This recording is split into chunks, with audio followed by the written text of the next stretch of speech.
bulk for someone who's 318.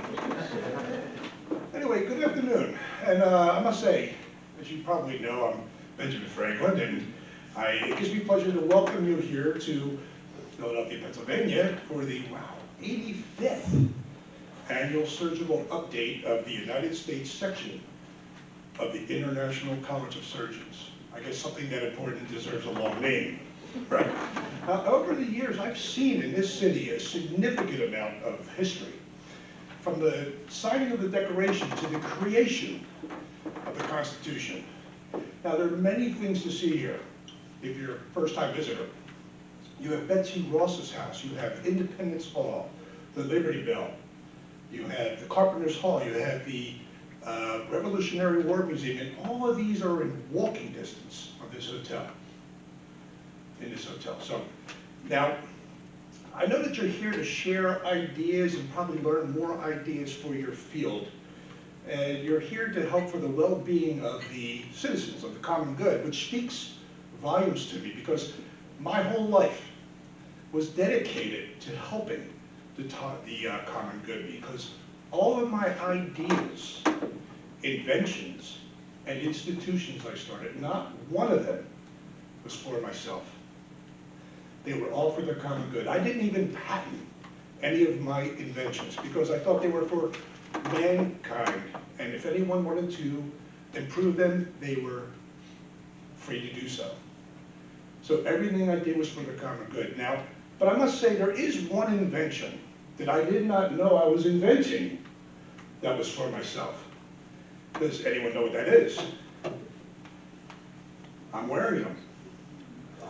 The bifocals. You see, I could not see near nor far. And later in life, I had these large dinner meetings with very important people. And I was tired of changing my glasses. So I made these odd-looking pair of glasses that had a piece of pewter going this way, different lenses top and bottom. And I only made them for myself for one reason, so I could see what I was eating and who I was eating with without changing my glasses. So they gave me the credit of inventing what you call the bifocals, or reading glasses, if you will. You know, I still carry two pairs of glasses, and I wear them both together, only when I'm in Washington, because one pair's for fiction, and the other is for nonfiction.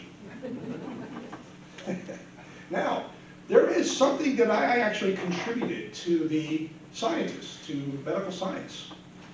They have given me the title of inventing the flexible catheter, believe it or not. And you're probably thinking, well, there was no plastic, how could it be flexible? Well, I shall tell you, but without getting into some details. You see, I had an older brother who was very ill, and I had to help him, so I went to a local silversmith. I had him made this long, thin tube made out of tin. Now, how to make it flexible was to insert a very strong, hard wire and bending it as it was inserted. Not to go any further, it was successful. So they accredited me for the invention of the flexible catheter. Now, tomorrow, I was allowed to announce this. I know you have a lot going on, but tomorrow I am actually giving a walking tour of Old City. I rarely do this. I only do this to a selected few, which would be my honor to give anybody here a free walking tour. Now, my walking tour is different than any others. I don't like their tours. I'm an independent. In my tours, I show things they don't even know is there. I talk about things they don't even know about. Not to be missed. In fact, I'll give you a little clue. I don't know if anybody's seen my gravesite, which is only a block away. There's something missing there. Never to be there. And not even the tour guides know. And when I mention what it is, everyone says, ah, I see. And if you want to know, take the tour. Now, I'm going to be in front of the Revolutionary War Museum around noon. It's a very easy walk. You can quit anytime. And it's about an hour and a half. And I will be asking some trivia questions along the way. In fact, I will give you one. I will give anybody here what you call a penny. I have it in my pocket, a $100 bill. If you can finish one of my famous sayings, are you ready? A penny saved? Say it louder. Incorrect, you all owe me $100. Do you know I never said that or wrote that? It's at your fingertips, it's on your smartphones. What I said was this, 2 ways. A penny saved is 2 pence clear, or a penny saved is a penny got. But I rewrote it today. A penny saved is a government oversight.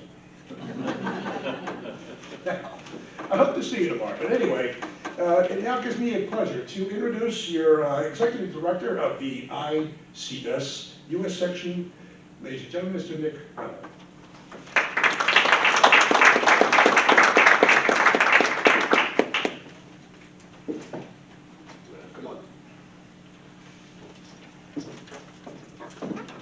Thank you.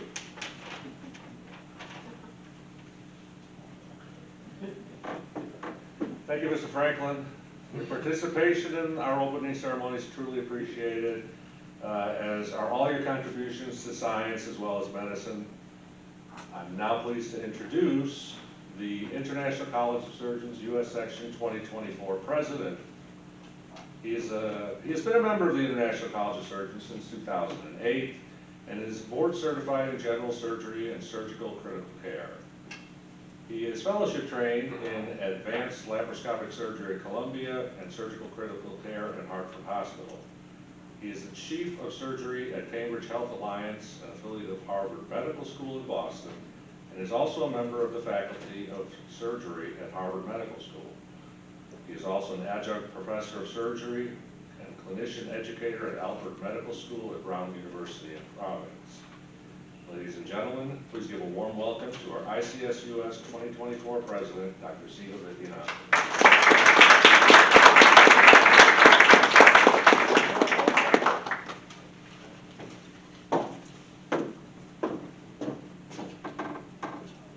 Good afternoon, everyone. It is my privilege as your section president to welcome you to the 85th Annual Surgical Update of the United States section of the International College of Surgeons. For this gathering of surgeons, surgical specialists, and medical professionals in Philadelphia, Pennsylvania, birthplace of our United States of America. We are delighted to showcase an incredible program this year. The theme for this year's program is Together We Operate, building a sustainable infrastructure and capacity in global surgery. We're honored to have invited guest speakers as well as ICS colleagues who will showcase how we as surgeons manage the care across the globe. Their topics include innovation in surgery, capacity building, surgical training, women's health, mission trips, and tackling obesity in various settings, as well as the scholarship program. We welcome our international guests from Paraguay, Argentina, the Czech Republic, Italy, Singapore, Sri Lanka, India, and Taiwan.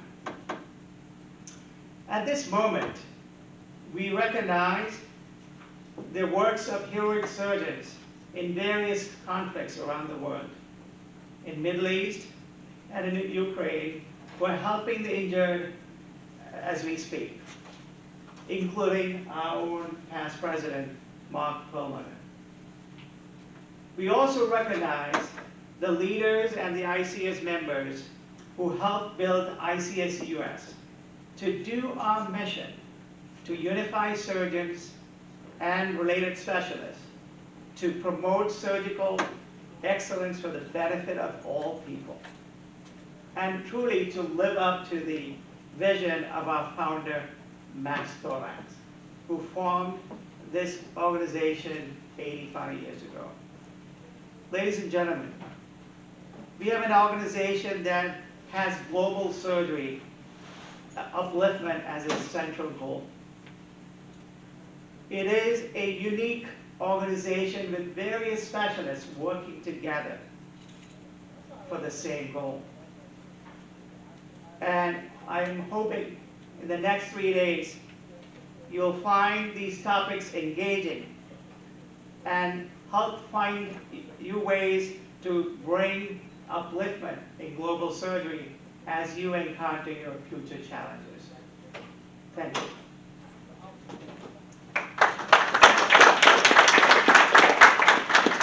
As part of our opening ceremony, I'm delighted to introduce our ICS World President from Paraguay, Dr. Guido Paquette, who will provide the invocation as well as few welcome remarks. Come on, Guido. He's Professor of Surgery and Anatomy at the School of Medical Sciences at the National University of Assumption. Dr. Paquette is also the Chief of Service for Minimally Invasive Surgery at the Institute of Social Welfare in Paraguay. Dr. Paquette assumed the role of ICS World President on January 1st, 2024. Ladies and gentlemen, Dr. Guido Paquette.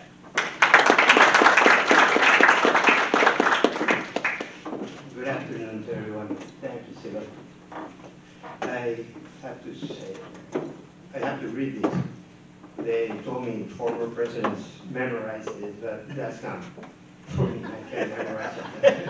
So I'm going to read it. As we begin the annual surgical update at the United States section of the International College of Surgeons, we recognize all who have been inspired to give of themselves in bringing health and well-being to the people of our world. Through surgery, we as physicians help to bring physical wellness and ease the suffering of those afflicted with disease. May our efforts strengthen this organization which endeavors to bring knowledge and encouragement to those who provide health care through surgical ministries, and give strength to those who take upon themselves the mantle of leadership within the organization. As we prepare for what lies ahead, may we contemplate the following words.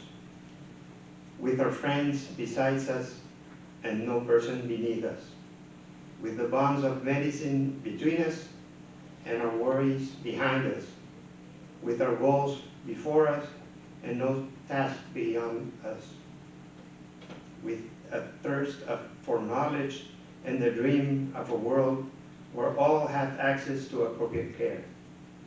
We are thankful for our International College of Surgeon friends and the camaraderie we are about to share. As the current board president of the International College of Surgeons, I wish to welcome all of you to the 85th annual update at the U.S. section of the International College of Surgeons. I would like to thank the U.S. section for organizing this meeting, for inviting me also. And I would like to congratulate its leadership for bringing back in this meeting the essence of what is the ICS. You have managed to bring speakers here from all over the world, from Taiwan, Sri Lanka, India, Italy, Czech Republic, Singapore, Argentina, Paraguay, and from the US. You even organized a joint session of the Latin American and North American federations, something I can't remember happened before. This is what the ICS is. It's a group of surgeons of different nations, creeds, and races working together as one to fulfill their mission. That is to improve lives of patients through the development and education of our members and the advancement of the medical field. This internationality is what makes the ICS unique and what gives it its real strength. So welcome to this update. Thank you again, and I hope you enjoy the meeting.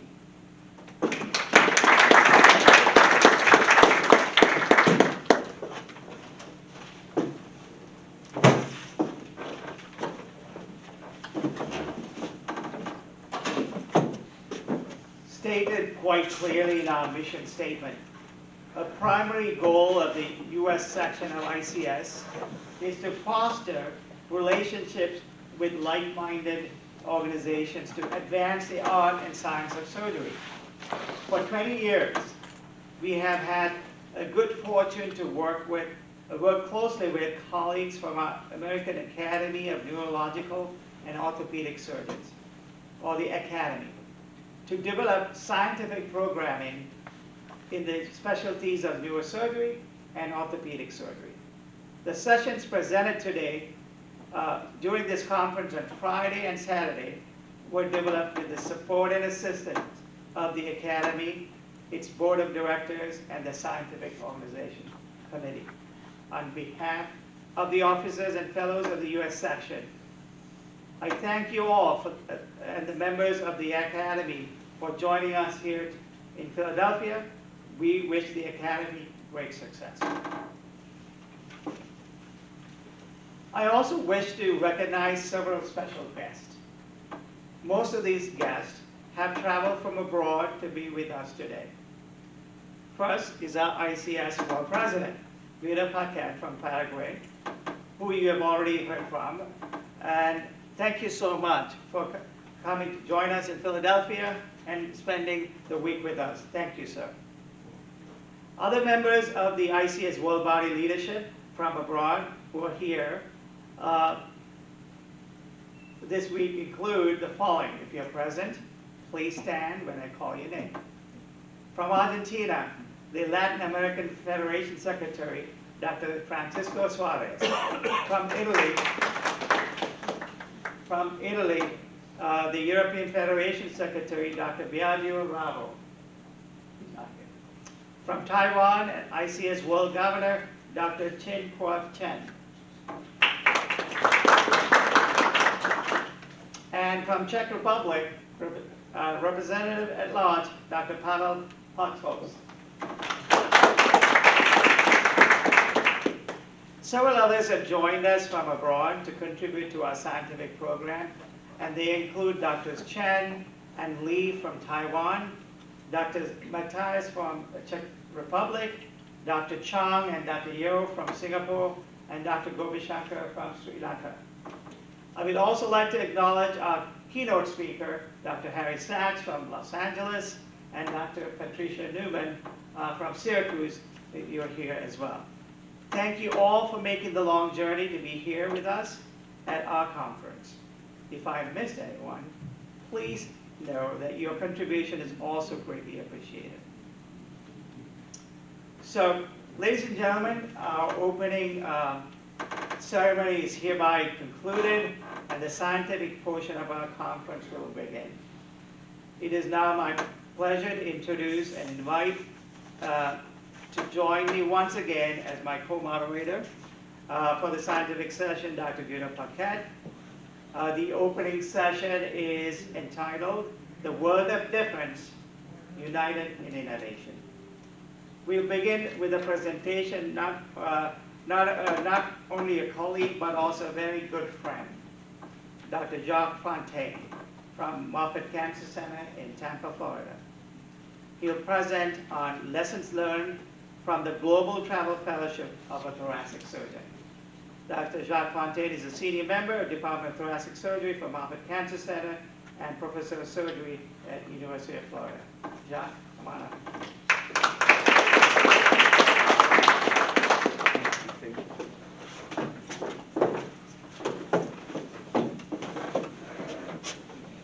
I greatly appreciate this invitation. It's an honor and a real pleasure to be here with some long-standing colleagues and some friends.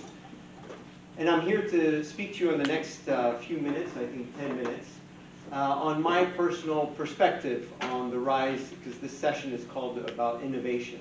So specifically about the rise of robotic technology, robotic surgery on a global scale.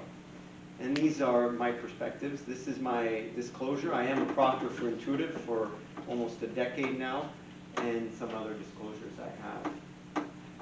And the question is, there's always, do we need this new technology? There's always resistance anytime there's technological advancements. But whether we like it or not, advancements occur. And do we absolutely need them? Do we need robotic surgery to do surgery? No, but there are certainly advantages. And robotic surgery is certainly not new. Right now, the monopoly was finally broken, but there's been one company on the market, Intuitive Surgical, which has started. The first platform was developed in 1999. So we have about a 25-year experience here. And I started getting into it in 2010. And there's been several iterations of the robotic platform. And why would we even want to look at this? There's certainly rationale behind robotic surgery. There's the dexterity of the instruments, of course, the 3D vision, the scaling of motion. There's surgeon autonomy. More importantly, there's standardization of instruments. Whether you're doing surgery in the United States or doing surgery in Paraguay or Czech Republic, if you're using the same platform, which until last year there was a monopoly, it's the exact same instruments. There's a miniaturization of instruments as the years go by. But the most important thing is the computer interface and the software. This is where you're going to have insertion of artificial intelligence, which we hear so much about. And then allowing us to do remote surgery in the future. And simply put, it is the future of surgery. And it has been taking over, not just in the United States, but all over the world. And I'm here to share with you my experience with it and my thoughts about it. If we look in 2016, this was when the XI robot had come out just a year earlier, we look at the number of installation of robotic technology. We can see that the United States had 2,006 or 2,300 systems compared to the entire world, which represents about 75% of all the systems worldwide. And then within 6-7 years, you can see that that has exploded. The United States is still the place with the most robots, but you can see here the dots are in Europe and in Asia. We can see that the number of systems placed globally have more than almost tripled, from 3,200 systems for Da Vinci, which I understand now there's another company, Medtronic, but they still have the greatest line share of the robotics. So this is the data I have from the company. So in 7 years, it went from about over 3,000 to almost 9,000 systems. And you can see that the growth has continued in the United States with a doubling of the number of robots. However, the biggest growth in the last 7 years has been outside the US, the global growth. If we look, in the last, since it started in 1999, there's been more than 12 million procedures done. There are 66,000 surgeons trained globally. There's more than 1,200 official proctors for teaching surgeons how to use this technology. And there's 7,400 teaching sessions that occur worldwide every year. And there's more than 80 official robotic training centers worldwide. If you look at the number of surgical procedures in my specialty, which is pulmonary surgery, you can see that there's a rise globally, not just in the United States, but on a global scale. And this rise is exponential. And you may say, well, it's only just a few centers and maybe every hospital is buying one. But in fact, this is a wave where it's a trend to change from laparoscopic or thoracoscopic to a minimally invasive robotic platform. So this is a graph that shows the number of hospitals that have more than 7 systems, meaning that they're not just dabbling it. They made a conscious effort to change their whole minimally invasive platform to robotic. And that, in the last year, has increased 48%. Now, why? So 2 things I wanted to answer and speak with you about. The first one is, why did I think that it started in the United States? And the second one is, how can I explain the growth pattern worldwide over the last 7 years? The first one, why did it start in the United States, in my opinion, is that the US still remains, for now, a center for innovation, a center for startups. And what has a big appetite for startups and innovation is that there's a large potential market here in terms of healthcare. It's a profitable market. Furthermore, the healthcare landscape here, compared to other countries, is a lot more liberal, meaning there's less government interference, less legislation, I know we think there's a lot of legislation, but compared to other healthcare markets, there's a lot less.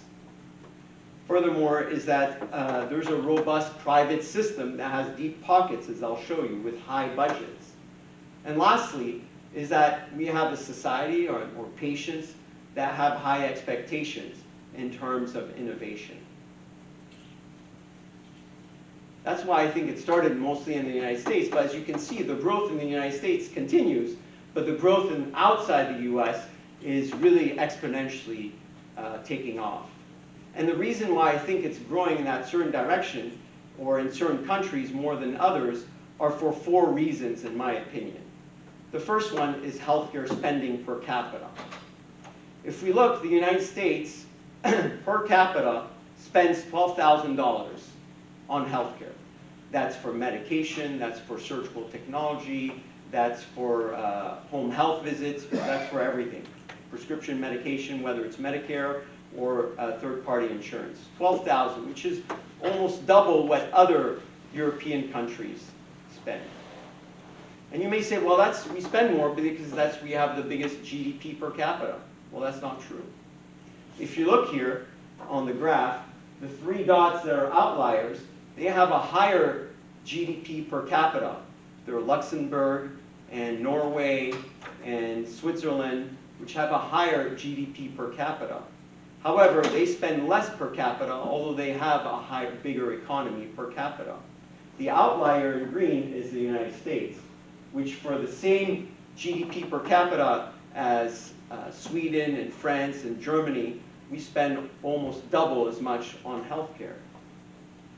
And you say, well, that's probably just in the last few years. Well, that's not true. Since the 1970s, our healthcare spending has been increasing, but just like every other country. But the gap still remains wide between other developing countries, European countries, Asian countries, and the United States. So I think that's one reason why it started off and there are more systems in the United States, because we just simply spend more per capita on healthcare. But the other thing is, it's not just looking at that.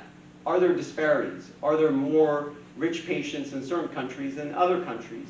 So I looked at that to see, could that explain why the growth pattern is the way it is? So if you look here, 39% of all millionaires in the world live in the United States.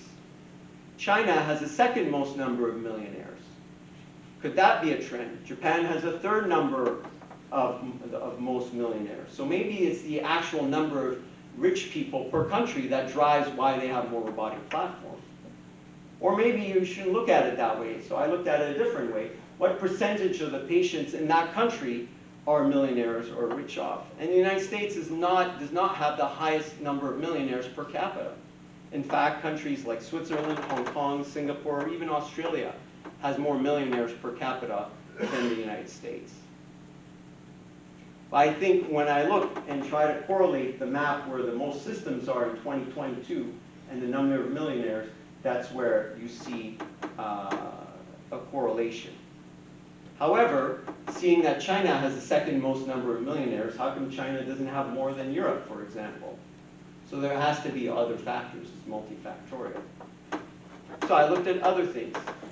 How about the type of health system? And I find that there's a correlation. Having traveled I had a chance to travel over the last several years to proctored over 50 thoracic surgeons in 7 countries and had the privilege to see different places. And I find that the places that have a predominantly private healthcare system has more likely to have robotic adoption. So if we look here at countries that have only private healthcare, such as the United States, and of course sub-Saharan Africa, but you can see that the United States, as compared to European countries or Asian countries or Latin American countries, does not have a public healthcare system. The other countries, such as Canada here, has as you all know, has a public healthcare system, but it's an exclusive public healthcare system, meaning that there's no parallel private system, that there's not even cost sharing, that there are no co-pays as compared to some of the European countries where there is co-pay, where there's a competing private system. And I think that partly explains why Canada, compared to Germany, or France has lower number of robotic platforms per capita, in my opinion. And lastly is patient expectation. But how can I measure patient expectation in the United States, societal expectations, apart from my impression and what we all feel is the case? Well, there's several ways of looking at it. I thought just one thing for the sake of time, I'm just going to look at one, is what are some expensive things that we do in healthcare? How about transplantation, organ transplantation? So this is the number of organ transplantations per million. So it's not the absolute number, it's actually per capita or per million of population. And you see that the United States still has the highest number of organ transplantation. So as a society, as a system, individuals expect the highest technology, the most invasive care, the latest technology, as I can give in that one small example. But just because we spend more, just because we have more robotic platforms, more technology, just because technology starts off here very often, does that lead to actually better health outcomes? If you look at individuals, I think it does. But if you look as a society, as a system, it does not on a gross level. So I use two things. One is overall health expectancy versus healthcare expenditure. So you can see here for patients, the average life expectancy in a lot of these countries on top is over 80 years old, and they're spending about $6,000 per year per capita. The United States has a life expectancy that's less than 80 years old, in the about 73 if I'm not mistaken. Yet we're a complete outlier. So just because we spend more, just because we have more innovation and spend more, overall, our population does not live longer.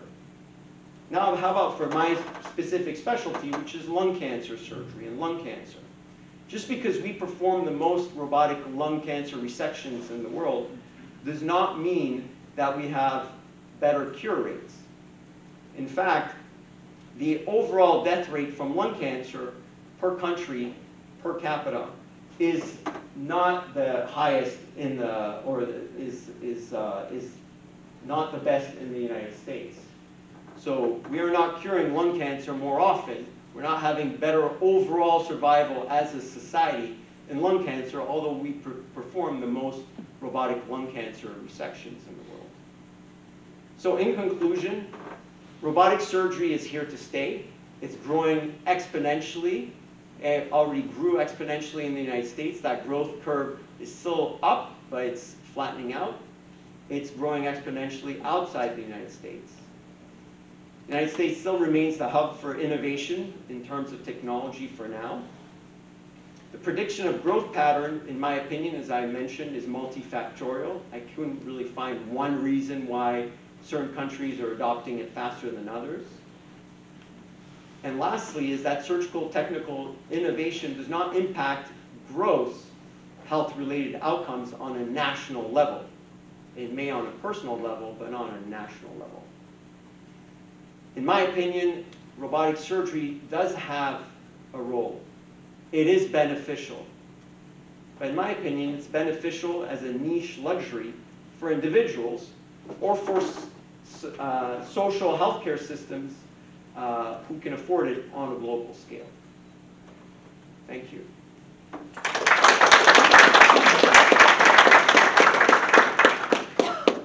Thank you, Dr. Fontaine. I think we will hold the questions for the end of the session.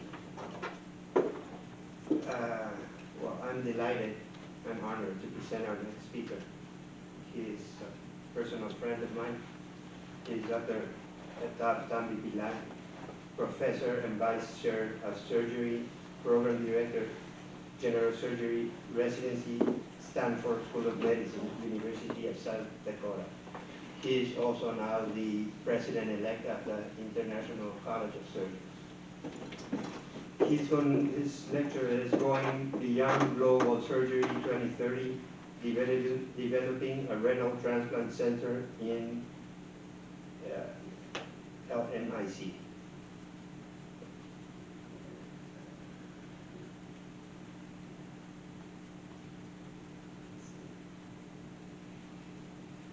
Thank you, Mr. Parkwood. Good evening, good afternoon.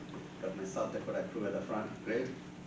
And thank you, Dr. Vidyanandan and the crew for organizing this great meeting, and thank you for the opportunity. So mine's will not be as scientific and modern as John, so I'll try to talk about my life experiences of being a humanitarian surgeon for the past 2 decades. So I would say, all of us in this room and in this world are shaped by our life experiences. Maybe some of you, those of you from Sri Lanka probably know. So my history and my colleagues in South Dakota may not know yet, so there you go, you guys can get to find out. Now I was, Sri Lanka has gone through a civil war for more than 3 decades, and I've been unfortunately part of the, life experiences of the past. I did experience effects of the Civil War, I would say, and I was fortunate to escape it when I was a teenager, thanks to my parents. So, there are many historical stuff you can share. I can probably spend the whole evening talking about it, but I would say the easy one is I'll say, there's a book that came out called Bloodless Knights, Brothers. And that's quite a good book of a read. It's a tough read sometimes to learn about a country that has gone through a civil war. And these are some of the images. But the one that affected me the most, I would say, these two are photos of 2 of my friends, teenage friends from, it was middle school, high school era in Sri Lanka. And they were killed, they died during the Civil War. That's, when those close to you die, especially when you're young age, it does leave you a certain amount of trauma. So, but I was fortunate to escape all this tragedy. So if you look at my life, it's, I started in Sri Lanka, it's a little island in the Indian Ocean. And then I went to Africa with my parents, that's where I did my high school. Then from there I've traveled to Europe, in Ireland, that's where I did my med school, and then landed right here in the city of brotherly love in Philadelphia, that's why I did my residency. And now I'm in the middle of South Dakota, in the Midwest. So that's, so I've traveled, been fortunate to be in 4 different continents, been educated and studied in 4 continents, and that shaped me who I am. And with all this, I practice surgery at the moment, and this is one of the photographs shared by one of my colleagues from the middle of the Civil War in 2009. And the next picture was taken by me in Port-au-Prince in Haiti. If you look at it, both of them look so similar. And that was in 2010 after the earthquake in Haiti. And it's the tent city on one side, and the other side you can see so-called the no-fly zone, and towards the end of the Civil War in Sri Lanka, you could see some smoke rising with bombing or shelling that's been going on. Unfortunately, very similar to what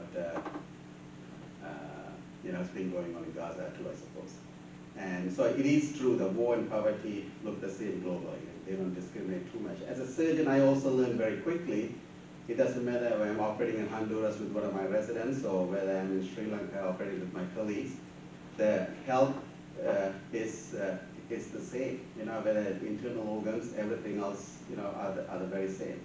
And, I learned very early on in my life, healthcare is much like love and music. It's a global language.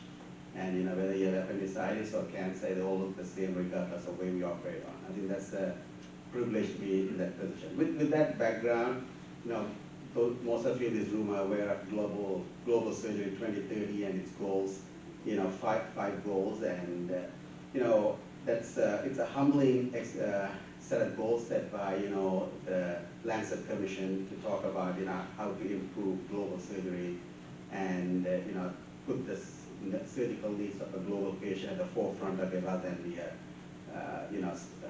stepchild approach, for lack of a better description.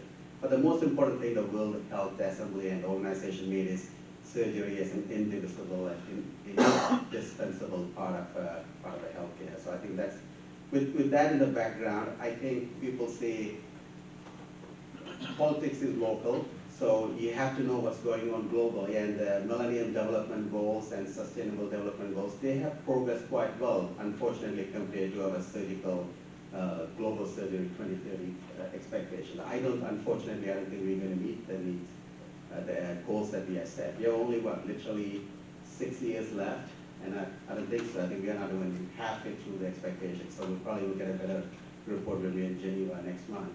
But we have a lot of work cut out for us, and that is very disappointing for us as surgeons who are very, very focused and able to deliver on things, and we are going to fail miserably compared to other UN goals. For example, if you look at the Millennium Development Goals during that 15 years, they have lifted almost 1 billion people out of poverty.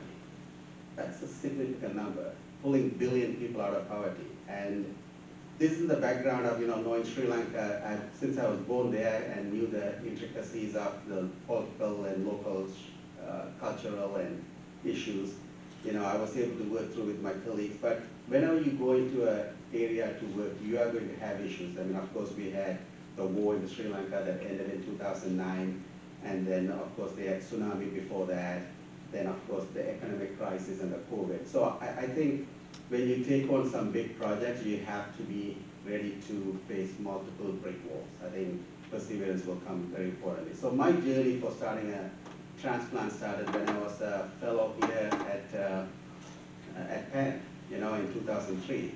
Now I visited Sri Lanka soon after the ceasefire agreement was signed, and came up. I still have this young boy's photograph in my office at home with his grandfather there, and one of my colleagues took me on a round and showed me this boy.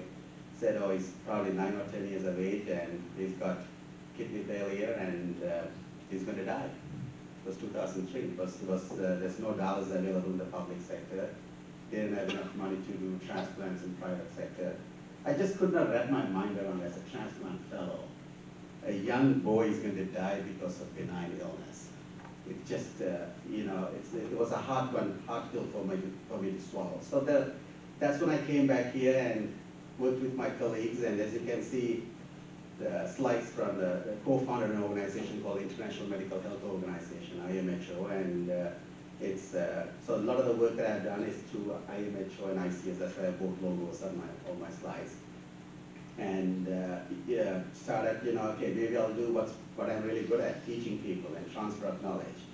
And in 2005, 2 years later, after I saw this boy, we were able to raise enough funds and put up a dialysis machine in the northern part of the rural part of Sri Lanka, and that's saved the life of this 28-year-old mother of two who was a snake bite victim at a time. So I think this is the same time I also got my board results, and I passed my boards after being, resident and fellow forever. But the amount of contentment I got from this photo was more than when I got my board results.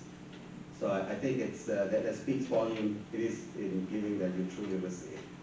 So I think, of course, I still wanted to do a transplant center. That was my goal. Has always been in the back of my mind. And the first thing you have to, if you set a goal, you have to find out, do a need assessment, both from a human capital standpoint as well as infrastructure. And most importantly, it's your partners who determine whether you're going to succeed in your project. And I think the third I would say is, after having lived in many countries, I would say you have to be sensitive to the local political and cultural stuff, and there is no substitute for humility.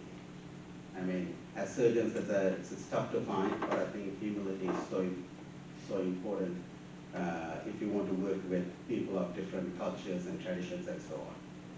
So I think I was fortunate after being there, met many of my colleagues down in Sri Lanka who I was able to build a collaborative team together. And the most importantly, when you build a team, you should give the credits when it's due and able to empower them. And when I did the infrastructure assessment, found out they needed a clean OR, they had a high dependency unit to park their post-transplant patients because they're immunosuppressed. They did not have a high definition laparoscopic unit, so I built a laparoscopic unit they had at the time. It was hard to do a lap donor nephrectomies. And they had a vessel sealer, but it wasn't working appropriately. There were some challenges with that. Then, of course, some OR supplies for, vascular suturing and so on. So what comes next is fundraising. So I think somehow over the past 2 decades, I've got good at this thing, and my friends, and I was able to do a decent job with fundraising. And this first picture we started this, maybe Siva knew or not knew my interest in 2016. It was Siva and other ICS colleagues went to Sri Lanka and did a workshop on laparoscopic surgery, the basic fundamental laparoscopic surgery. The following summer in 2017, I think went with one of his fellows and others teaching laparoscopic surgery, foregut surgery to our colleagues back home. And then I think a lot of stuff depends on collaboration. Here you can see our ICS colleagues as well as local college of surgeons in Sri Lanka and as well as Dr. Mary McCarthy is here from American College of Surgeons. So I think there is no substitute for collaborating, and I'm most grateful also to my hospital to have provided me a lot of the OR supplies. I couldn't have done without their supplies. And the medical device industry. I mean, they gave me all the staplers I needed, the ports and a few other supplies that I required. And so I think this was the surgery, the laparoscopic unit we purchased, and the ligature vessel sealer, the high dependency unit. And finally, in almost a little over a year ago, I was able to do this laparoscopic donor nephrectomy on January 18. And you know, that was a humbling experience to have done it. But most importantly, it's not doing the case, but I was able to go back every 3 to 4 months when I go visit my parents. I was able to, you know, essentially get them to do most of the surgery subsequently. And in fact, later this week or tomorrow, they'll be doing one without me being there. So I think that's the key to the success is developing sustainability. So what came to my mind is when we went through all these experiences, the power of belief. You know, your beliefs become your thoughts become your words become your actions become your habits become your values, and your values become your destiny. I think this is Mahatma Gandhi who said it many years ago. And I could not probably save the life of this young boy, but this is the mom and daughter that was transplant recipient I did in Sri Lanka. And when I went back to see her 3 months, she was back to school, and you know, she looked like a totally different person. And the last time I was there, I just scrubbed in only for a few minutes, but they did most of the cases with my local surgeons locally. And you know, when I reflect back on this experience, what comes to my mind is this photo I took after the 2004 tsunami in Sri Lanka. It's a church in the eastern coast of Sri Lanka, in Mullaitivu, and this particular wall faced tsunami waves at 500 miles an hour, almost 10 stories high, and it still survived those waves. And I think this is the ultimate definition of resilience, I believe, really, you know, perseverance with passion. There's no substitute for that. And with that, I think this is the young girl all the way on the right that transplanted. These are some of the few recipients I transplanted. All of them are young, and they get other organs from their parents or siblings. And so I think if you put your mind to anything, I believe, you know, it can be done, can be delivered. I think it's the key is, you know, forming a team and, you know, working with those at the ground. So thank you all.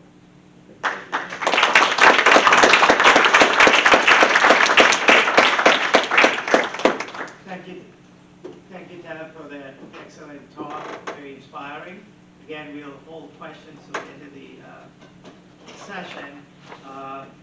The next speaker again is someone that's very close to me, my mentor,